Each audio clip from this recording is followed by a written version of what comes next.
তৃণমূল কংগ্রেসের বারাসাত সাংগঠনিক জেলার চেয়ারম্যানের দায়িত্ব পালন করে চলেছেন সব্যসাচী দত্ত। 2026-এর রাজ্য বিধানসভা নির্বাচনে বারাসাত বিধানসভার তৃণমূল কংগ্রেস প্রার্থী হিসেবে নতুন করে দায়িত্ব বাড়ল তার।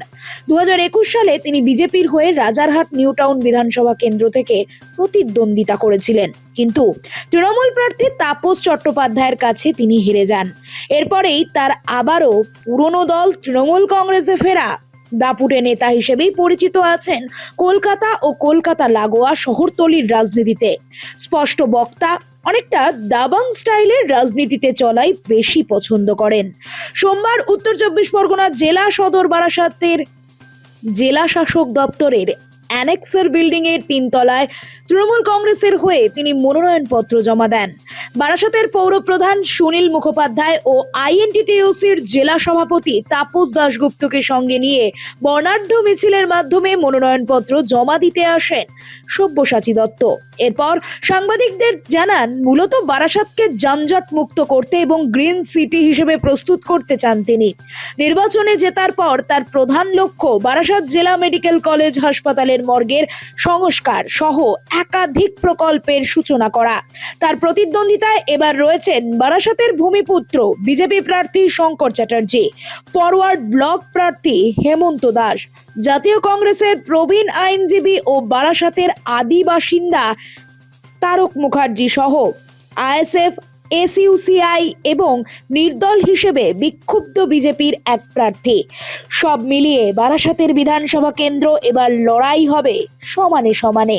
তবে তৃণমূলের গোষ্ঠী কোন্দলের কারণে পাশাপাশি ভোট কাটুরের পরিসংখ্যানের ভিত্তিতে বিক্ষুব্ধ বিজেপি এবং বিক্ষুব্ধ বামফ্রন্টের ভোট স্থানান্তরের ওপর নির্ভর করবে তৃণমূল প্রার্থী সব্যসাচী দত্ত কত ভোটে জয়ী হবেন তা নিয়ে। সারা তো নিশ্চয়ই মানুষের আছে, স্বতঃস্ফূর্ততা আছে বারাসাতে, কিন্তু আজকে নমিনেশন দিতে এসে যেটা দেখলাম, বারাসাতের বাসিন্দা আমি নই, কিন্তু এখন কর্মক্ষেত্র মানুষের আশীর্বাদ নিয়ে নিশ্চয়ই বারাসাত হবে।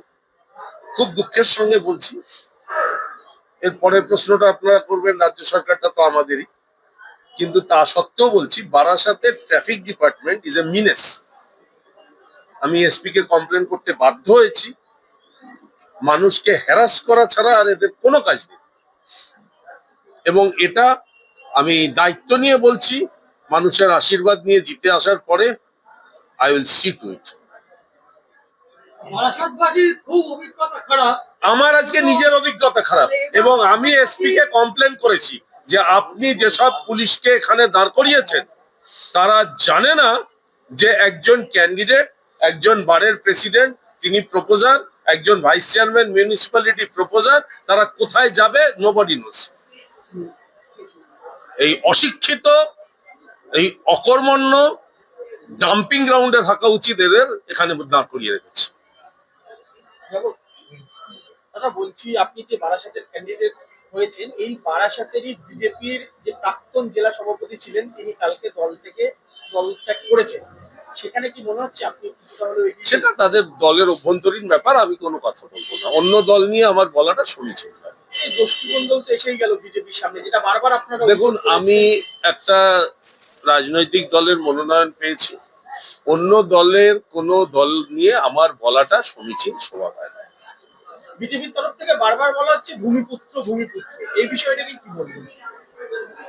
ভূমিপুত্র মানে কি? এটা আমার কর্মক্ষেত্র তৈরি হবে, মানুষ আশীর্বাদ করলে সেটাই ভূমিপুত্র। কত ভোটে জিতবেন আশা করছি? আমি স্যাফোলজিস্টও নই, অ্যাস্ট্রোলজারও নই। ভোটের দিন দেখা যাক, আর 4 তারিখ রেজাল্ট বেরোলে আপনাদের এখানে এসে বলে যাবো। আর জিতে আসার পরে প্রথম কোনটা? প্রথম আমি ব্যক্তিগতভাবে আজকে দুঃখিত। আমি রাজ্যের মাননীয় মুখ্যমন্ত্রীর কাছে আবেদন করব, Barasat traffic should be properly controlled. আপনার প্রতিদ্বন্দ্বী কাকে মনে হচ্ছে? আপনাদের নোবেল বাংলা।